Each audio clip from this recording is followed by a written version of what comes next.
Hey everybody, Tim Ulbrich here, and thank you for listening to the YFP podcast, where each week we strive to inspire and encourage you on your path towards achieving financial freedom.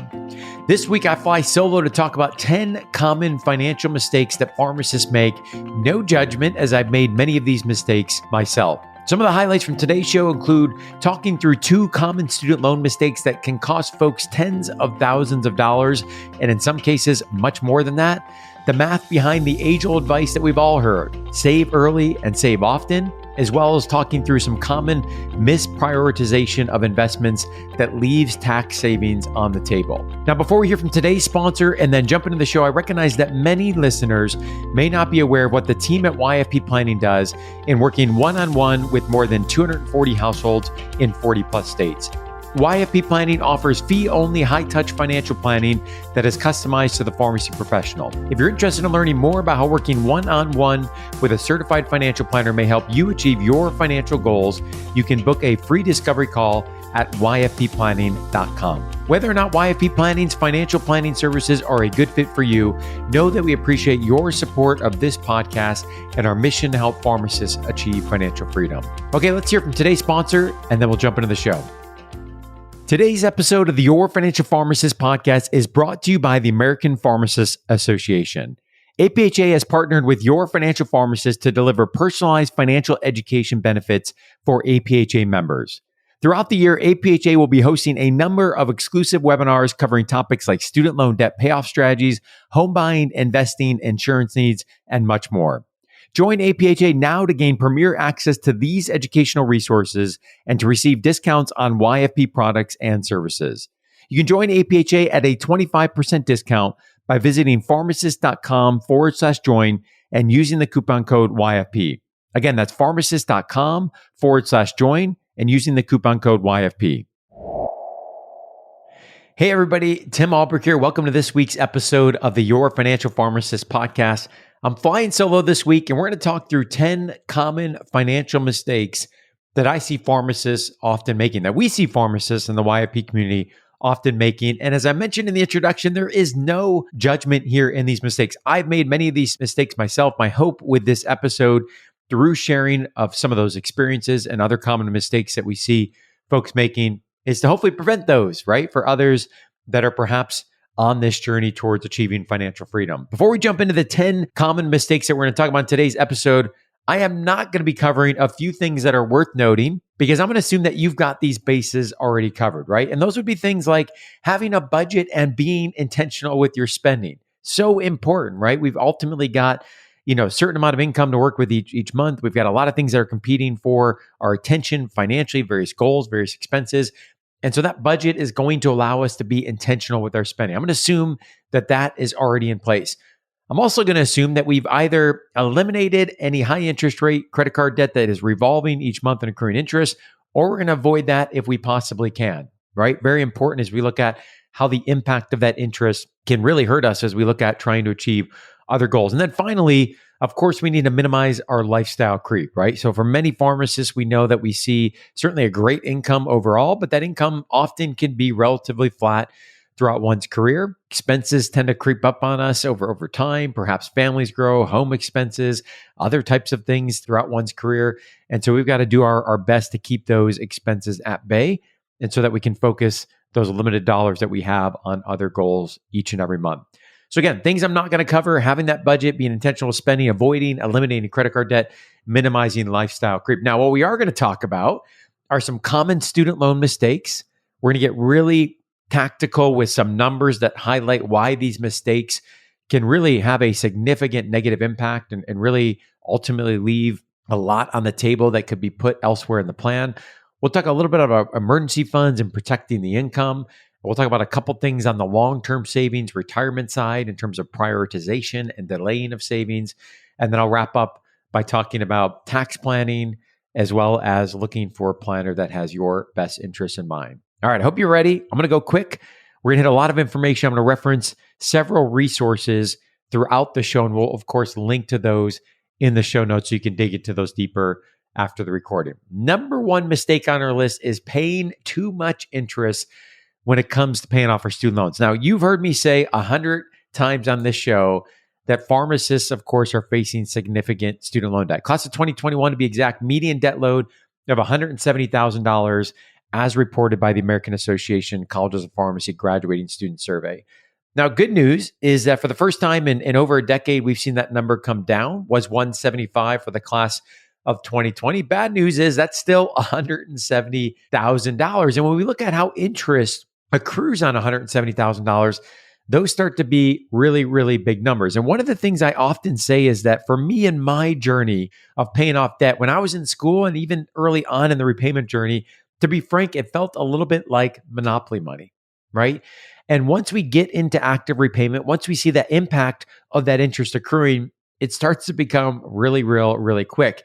And one of the ways I like to shift that mindset away from that feeling of monopoly money is to calculate the daily interest that is accruing on our loans. And the way you do that is take your loan balance that currently remains, you multiply it by your interest rate, and you divide it by 365 days. So if you were to have $170,000, let's just say the median debt load, $170,000, if we multiply that by 6% and assume that's an average interest rate across our federal loans, and we divide that by 365, we're looking at about $28 per day of interest that is accruing, $28 per day. Now, of course, as that 170 gets paid down to 160, 150, 140, et cetera, or we're able to reduce that interest rate, right? Either through a process of refinancing or perhaps some forgiveness opportunity, then of course, we're going to see that impact of interest go down. But that really is the opportunity cost that we need to be thinking about. $28 per day, if we look at the median debt load of a pharmacy graduate, that is going toward interest alone as they begin that repayment period.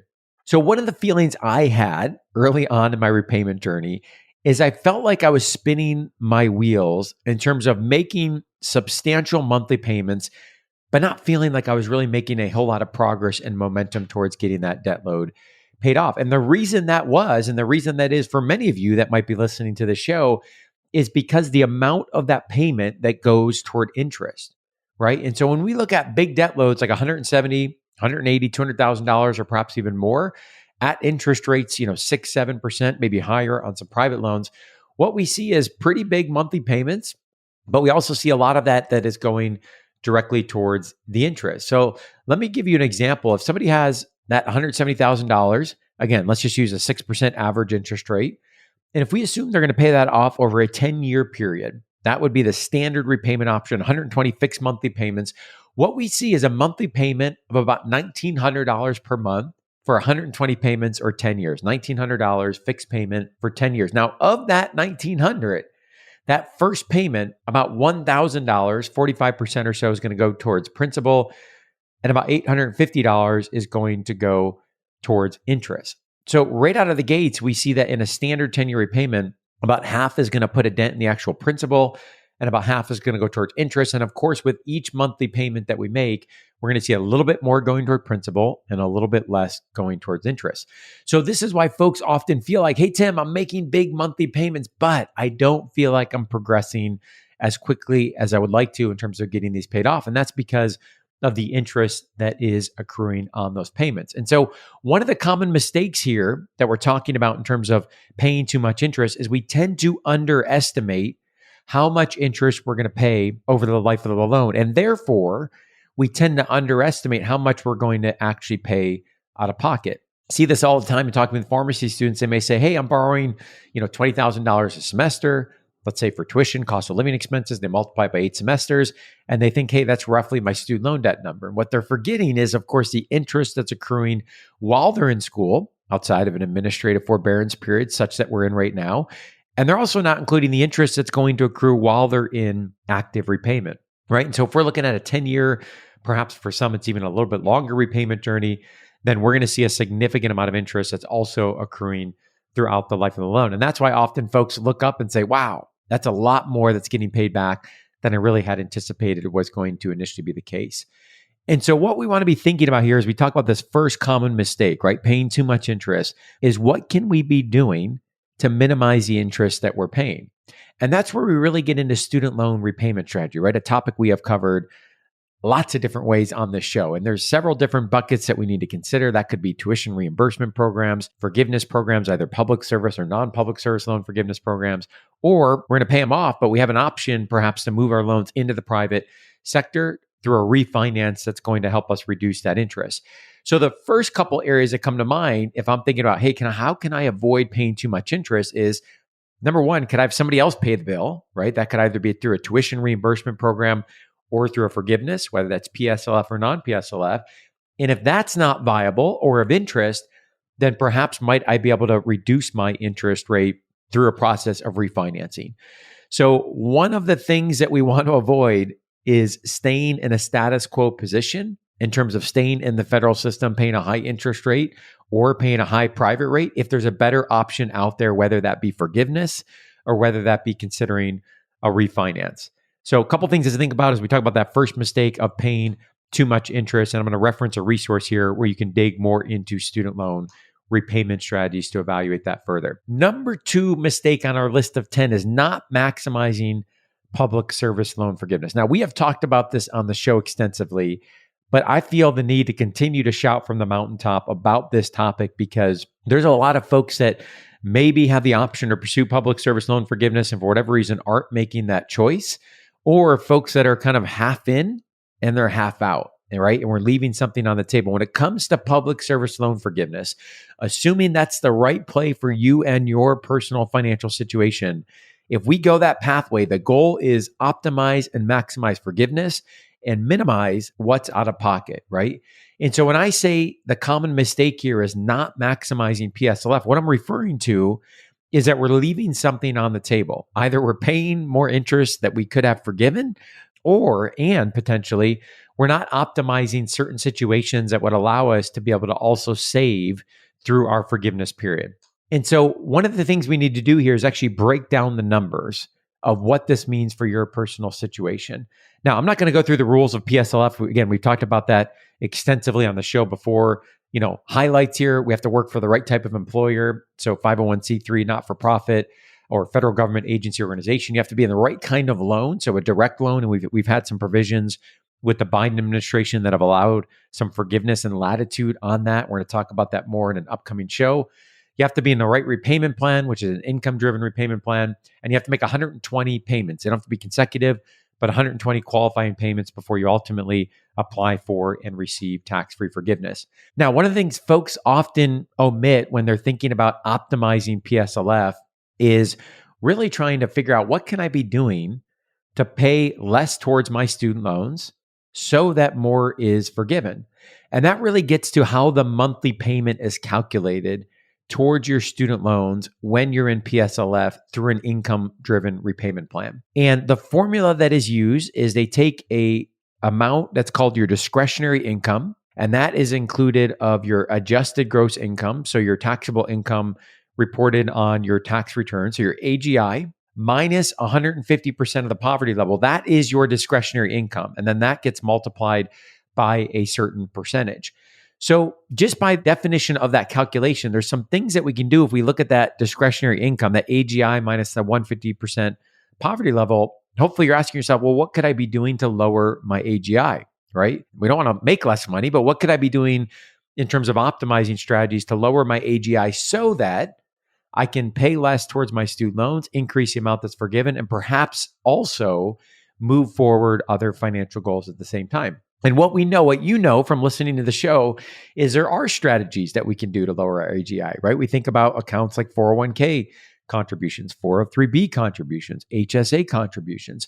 So this is where we get to the strategy and the numbers start to become pretty wild in terms of not only optimizing what is forgiven tax-free, but also what could we be putting towards investments that over this repayment period of 10 years with PSLF, we also take advantage of compound interest and compound growth over that period of time. And so, if it doesn't take a whole lot of numbers in terms of putting money away at, 3, 5, 7% of compounded growth each year.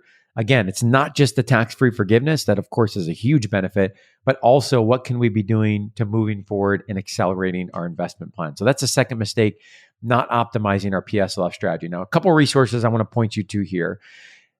Student loan repayment You've heard me say it many, many times. One of the most important decisions pharmacists are going to make early in their career, one that we don't want to walk into blindly, one that we don't want to replicate what somebody else is doing that may not be a good fit for our situation. This decision can be the difference easily of tens of thousands of dollars, if not more, based on the option you choose. And so I really want you to invest the time and the energy to understanding these loan repayment options, as nuanced as they are. We've got a great comprehensive resource, The Ultimate Guide to Payback Pharmacy School Loans, a free blog, comprehensive, almost like an ebook, to be honest. You can download that or read that blog at yourfinancialpharmacist.com/ultimate. And we'll link to that in the show notes.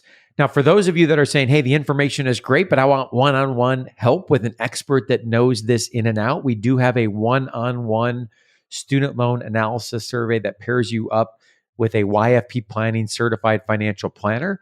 And the goal of that is to analyze all your options and ultimately decide on the best repayment plan for your situation. And you can learn more about that service at yourfinancialpharmacist.com/SLA. Again, yourfinancialpharmacist.com/SLA. All right, so that's number 2, not maximizing PSLF. Number 3 is delaying the emergency fund. Now, we just came off of talking about student loan repayment, right? That's a gorilla that is often in the room. Many folks are also trying to think about saving and investing for the future. Perhaps there's a home purchase, kids that might be involved, kids' college, right? The expenses and the list of expenses goes on. And sometimes the emergency fund can take a back seat for a couple reasons. Number one, it's not very exciting, right? When we think about making progress on our debt to become ultimately debt-free, whether that's by paying them off or forgiveness or saving for investing for the future, those are typically a little bit more exciting goals to be thinking about. Putting money away in a savings account that's going to earn minimal but not too exciting, amount of interest, and it's there if we need it, but hopefully we don't. Not super exciting, right? So this often may fall by the wayside. But the purpose and the goal of that emergency fund is to protect the financial plan when, not if, but when an emergency happens, and work from a position of financial strength with the rest of the plan. Right? So this could be, a short-term job loss, gap of employment. This could be a health emergency, an emergency with the home. The list of things that could be involved here obviously go on. And speaking from personal situations, something will come up at some point, probably not too distant into the future, that is going to require you to tap into this emergency fund. So generally speaking, our target here is 3 to 6 months worth of essential expenses. So not to say 3 to 6 months worth of income, but 3 to 6 months worth of our essential expenses, because there can be a place where we have too much in this emergency fund. Obviously, we want to be comfortable with that amount, but too much means opportunity costs of dollars that could be used elsewhere in the plan. Now, in terms of where to put it, generally speaking, we're going to be looking at a long-term savings account, a money market account, somewhere that we can get to the money. It's liquid, it's accessible, it's earning a little bit of interest, more than you're going to see in a checking account typically, which is closer to 0.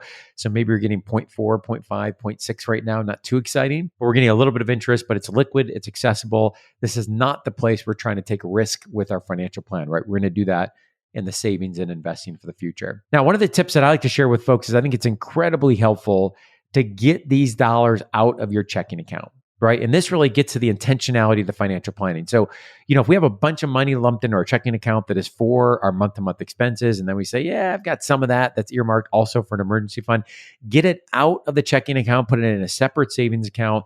Number one, out of sight, out of mind. Number two, we're really going to call that account an emergency fund. And that's going to show us our intentionality towards building that and protecting it and getting that out of our month-to-month checking account where we're either doing our expenses or that we have tied to a credit card where those expenses are charged. So that's number 3. Number 4 is not protecting your income. And this obviously gets to a whole laundry list of types of insurance that we need to be thinking about, including health, home, auto, renters, and so forth, professional liability. The 2 that I just want to touch on briefly here are term life and long-term disability. And one of the things I often share with pharmacists is, hey, if you're going to do the hard work to really figure out how we're going to manage this $170,000 student loan debt, if you're going to do the hard work to build a nest egg and a retirement portfolio, we've also got to invest some time to make sure we're playing defense. So we're preventing the catastrophic from disrupting that progress in our financial plan. When it comes to insurance, the balance point here is we want to not be underinsured, right? We want to make sure we can protect the plan, but we also don't want to be overinsured, which is something we often see folks might be in a position of a policy that's been sold to them that is not necessarily coverage that they need or that is in their best interest. So when we talk about term life insurance, what we're talking about here is insurance that would be able to replace your income and what that income provides in the event that you were unexpectedly pass away, right? And we're big advocates of term life insurance, other types of life insurance out there, whole life, permanent value types of policies, not to say that those don't have a place anywhere, but for the vast majority of folks that we talk with, a coverage with a term life insurance policy, it might be a 20 or 30-year term, million, $2 million, really depends on your personal situation, but that's going to allow for a affordable monthly payment. That's a fixed monthly payment that's going to then allow us to free up dollars to be able to put towards other parts of the financial plan. So in terms of a term life insurance, by definition, let's say somebody buys a 30-year term policy for $1 million and they're 30 years old. They're going to pay a monthly or annual premium, depending on how the policy is set up. That is a fixed monthly payment over that policy length. So that'd be a 30-year policy in this case. So from 30 to 60 years old, in that situation, they would pay a monthly or annually premium. Now, if they were to die unexpectedly at some point, so let's say at the age of 50, that person passes away, well, at that point, their beneficiary would receive the money. That's known as a death benefit. And that would be a tax-free policy that would be paid out to the beneficiary. Now, if they don't die in that 30-year period, right, which is a good thing, that's the goal, a term life insurance policy, you're paying those premiums along the way, you're not going to get those dollars back, right? So if we get to 60, we've made it, we're still alive. At that point, the policy ends and we're not going to recoup any of those dollars. So we're really preventing things on the catastrophic side. We're not looking at this as an investment vehicle. Now, on the disability side, what we're talking about here is really trying to address the scenario where, what if you're unable to work as a pharmacist because of a disability, car accident, chronic illness, whatever it may be. And obviously at that point, you're disabled. Let's say you're unable to work. In that case, your expenses still live on, right? But your income now here is in jeopardy. So a long-term disability policy is the one that we're often referring to here. Again, monthly or annual premium, typically a percentage of your salary that you're going to purchase a policy for. Could be, 5-year, 10-year, 20-year policy up to the age of 65. So it depends on the type of policy. Lots of nuances here to think about. And then if you were to become disabled, there's going to be known what's an elimination period, which is the time period between when the disability happens and when your policy kicks in. And you'll have to self-fund that period. Might be 30 to 180 days, depending on the policy. And then after that point, your monthly policy kicks in to help replace your income. So this is one of the areas that we see pharmacists often overlooking. And both with term and long-term disability, you may have some base coverage that's provided by your employer. Works a little bit different on the tax side of things, of how that benefit is taxed or not taxed, depending on where the policy lies and how the premiums are paid. And really the question here is, what additional coverage might we need beyond what we have offered through our employer? So if you go to yourfinancialpharmacist.com/insurance, again, yourfinancialpharmacist.com/insurance, we've got 2 additional resources pages on term life and long-term disability where you can learn more about those and see where that fits in with your financial plan. So that's number 4, not protecting your income. Number 5 is accepting that your income is fixed. Accepting that your income is fixed. Now, many pharmacists, I graduated in 2008. If you look at the average salary of a pharmacist in 2008 versus what it is here in 2022, if you factor in inflation, not a whole lot has changed, right? And so pharmacists tend to make a great income coming out of the gates, but depending on the area of practice that they're in, that income may be relatively flat throughout their career. All the while, our expenses are going up, and we also see debt loads continue to creep up through that time period. So one of the things we want to be thinking about here is, how can we potentially maximize our income, right? This would be a benefit to both diversify your income. So I talk with many pharmacists that might work, let's say, full-time at a community pharmacy, pick up some PRN hours at a hospital pharmacy so they have their foot in the door at a couple locations. Again, additional income, but also to diversify. Pharmacists that are, working on side hustles and doing some medical writing or other businesses to generate additional revenue, also areas of interest. And so this can help us diversify, but also can help us accelerate our financial goals. So lots to think about here. And this really is very much an individualized decision. And we've got a great resource available, 14 extra ways that pharmacists can consider making additional income. That's a blog we have on the YFP blog. We'll link to that in the show notes with this episode. Number 6 is delaying retirement savings. Now, many of us have been told by parents, grandparents, perhaps multiple people, that you need to be saving as early and often as you can, right? Time value of money, compound interest as Albert Einstein said, is the eighth wonder of the world. And so what we've been told, what we've been taught is the longer we delay our savings, the harder it's going to be to catch up. And I want to put some numbers to this because I think sometimes we hear that we're like, yeah, easier said than done. You don't have $170,000 of student loan debt. You aren't trying to, purchase a home and do all these other financial goals at the same time. But the math here is really compelling. So if we look at a pharmacist who's making about the average salary of a pharmacist that's out there, if we assume they're putting away about 15% of their income and they're getting an average annual rate of return on their portfolio around 6%. So if you look at the historical rate of return of the stock market around 10%, net of inflation closer to 7%. And so if they're putting away 15% of their income and they have a desired retirement age of 60, what we see is by putting away about 15% of their income each and every year, if they start at the age of 25, when they get to that age of 60, they're going to have about $2.6 million saved. Now, if they wait to the age of 30, that 2.6 turns into about 1.8. If they wait to the age of 35, that 2.6 that could have been, if we started at 25, turns into 1.2. And if we wait to the age of 40, that 2.6 turns into 800. So that value, that advice is real, right? The earlier we invest and save, obviously we're going to have more time for that money to grow and to do its thing in terms of compound interest throughout many, many years. And so again, we're just talking about one factor here in a vacuum as we talk about delaying retirement savings. We of course have to zoom out and consider this with other financial goals that we're working on. But ultimately, as we are able to do, we want to be focusing on starting as early as we possibly can. Number 7 here is prioritizing non-tax favored investment accounts. Now, we talked in episodes 72 through 75. We did a series on kind of an investing 101 series meant to be a crash course for those that were wanting to learn more about investing terminology, some of the biases associated with investing, some of the information on fees, types of accounts, 401ks, IRAs, et cetera. And so that is a great primer if you want to go back and listen to episodes 72 through 75. What I'm referring to here is investing potentially out of order. Now, this is certainly not investment advice, right? We don't know anything about your personal situation, but there is some low-hanging fruit from a tax advantage investing standpoint, right? So when we think about 401k, 403b, employer-sponsored retirement accounts, especially when we think about an employer match, free money, right? We've all been told that before.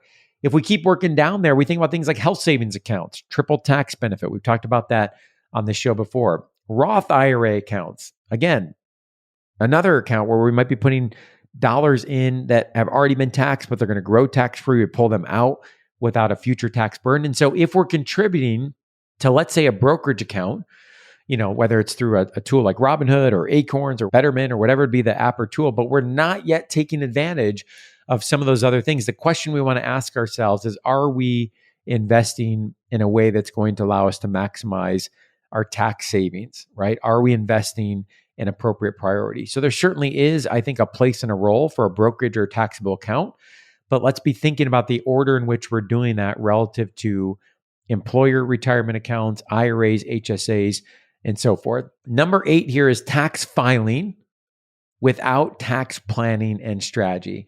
Now, we've been hitting on this in the show in the last 3 to 6 months. Shout out to the team at YFP Tax. It's doing a great job servicing the clients of YFP Planning as well as some new clients here in 2022. And what I'm referring to here is someone who is doing tax preparation, but is not thinking more strategically on the tax planning side.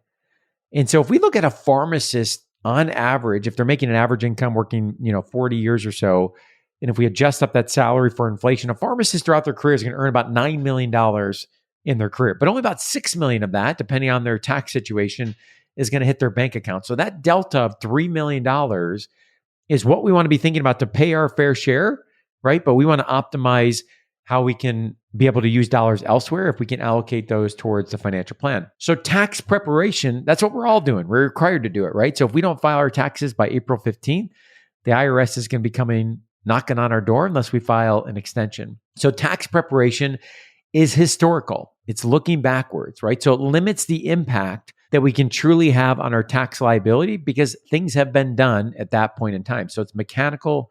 We have to file. It's looking backward. Tax planning is more the forward-focused strategic part of integrating the tax plan with the financial plan. So here's where we can avoid common issues in advance, right? We can look at how we can adjust withholdings, do some projections. How can we optimize our savings accounts? How might we look at our savings and philanthropic contributions to be able to optimize those as well? So lots of things to consider. There's optimization strategies around long-term savings accounts, HSAs, 529s. We know there's tax saving strategies with PSLF, lots of child-related optimization strategies, childcare credits, dependent care FSAs, maximizing charitable contributions, really the list goes on, right?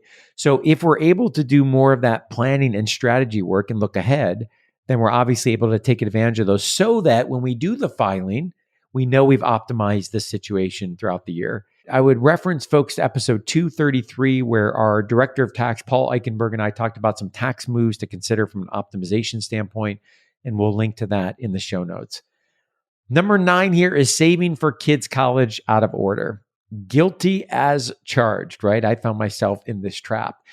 And as I reflect on that, I think about, well, why was that the case, right? I knew about, tax advantage, retirement vehicles. I knew that, I'd been given the advice over and over again that you can borrow for college, right? You can borrow for your kids' college, but you can't borrow for your retirement. So why was I not focused on the correct order of that? And the more I thought about that, was that it was my reaction to my own journey of not wanting to see my kids incur a couple $100,000 of student loan debt, right? And so I think for many pharmacists, that may be the same thing where they're going through their own journey. They're living through that. Obviously, the pain of it may be right in front of them right now. And therefore, they might be looking at saving in a 529 account. Good intentions, but are we doing that in the right order, right? And so this is a great example of where we don't want to look at one part of the financial plan in a silo. Because if we just answer the question, is saving for kids' college in a 529, is that a good financial move? Sure, there's tax benefits in doing that, right? Especially if we look at the potential growth over 10, 15, or 20 years.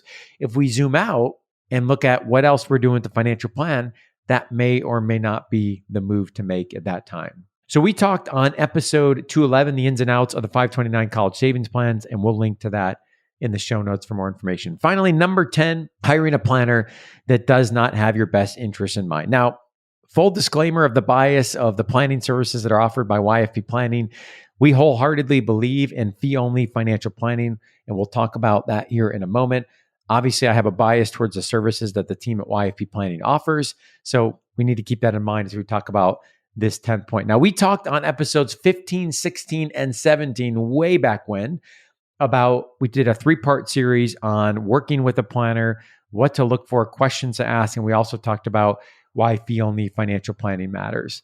So when you think about working with a financial planner, take-home point here is the term financial planner or advisor in and of itself does not necessarily mean something that we can hang our hat on, right? So we in the pharmacy world, we're used to the PharmD, board certifications, residencies. We know exactly what those credentials mean, and there's a relative amount of consistency in those credentials so that when someone says, I completed a PGY1 residency, we know what that means. When it comes to financial planning, financial advisors, wealth managers, wealth advisors, there's a wide variety in terms of education, training, and experience, and what those services look like that will inform and help inform whether or not those may be a good fit for you. So we need to be looking at what is the educational background of these individuals? What is the credential? How are these individuals regulated? And we firmly believe in the Certified Financial Planner credential. We've got 5 CFPs on the YFP Planning team. The CFP, certainly not a credential that is required to do financial planning, but very robust in terms of the requirements of the educational portion of the CFP, a rigorous examination to pass, as well as an experiential component that we would think of as like IPPEs or APPEs in terms of pharmacy education. Other things to consider here, I've mentioned the term fee only. So fee only by definition is that you are paying the planner and the planning team for the advice that they are giving. So they are not getting paid by recommending products such as insurance or investments where there'd be a commission and obviously a potential bias on that recommendation. And then we also really encourage folks to look at whether we are or are not the solution that is the best fit, someone who really offers comprehensive financial planning. And the reason that's important is that historically, the industry has focused a lot on investments and insurance. Think of folks that might be a little bit further along in their career, have a substantial amount of assets to manage. And so often there may even be a minimum assets to work with a firm. But when it comes to other things that might be of significance, like student loan debt, like some of the early insurance discussions, like, hey, I'm thinking about starting a business or a side hustle, or I'm looking at purchasing a home or investing in real estate, or what about the estate plan, or what about the tax part of the financial plan? Making sure the advisor, regardless of the stage that you are in of your career, making sure the advisor and the advising team has the expertise and the experience to be able to serve you and the needs that you have for your financial plan. So when it comes to working with YFP Planning, we're really proud of the work that the planning team does. I mentioned 5 CFPs. A shout out to our lead planners, Robert Lopez and Kelly Reddy Hefner, who lead those 2 teams. Working with Robert is Kim, CFP in Savannah. Working with Kelly is Christina, CFP and Sarah.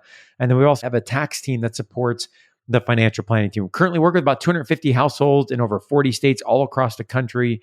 Very robust in terms of the comprehensive nature of the plan. For folks that are interested in learning more about that service and what it would look like in terms of working one-on-one with a YFP certified financial planner, you can visit yfpplanning.com and you can book a free discovery call with Justin Woods, also a pharmacist who's our director of business development. Well, that's 10 common financial mistakes that we see pharmacists making. Really appreciate you joining me on this week's episode, and we'll see you here again next week. Before we wrap up today's episode of the Your Financial Pharmacist podcast, I want to again thank our sponsor, the American Pharmacists Association. APHA is every pharmacist ally advocating on your behalf for better working conditions, fair PBM practices, and more opportunities for pharmacists to provide care. Make sure to join a bolder APHA to gain premier access to financial educational resources and to receive discounts on YFP products and services. You can join APHA at a 25% discount by visiting pharmacist.com/join and using the coupon code YFP. Again, that's pharmacist.com/join using the coupon code YFP. As we conclude this week's podcast, an important reminder that the content on this show is provided to you for informational purposes only and is not intended to provide and should not be relied on for investment or any other advice.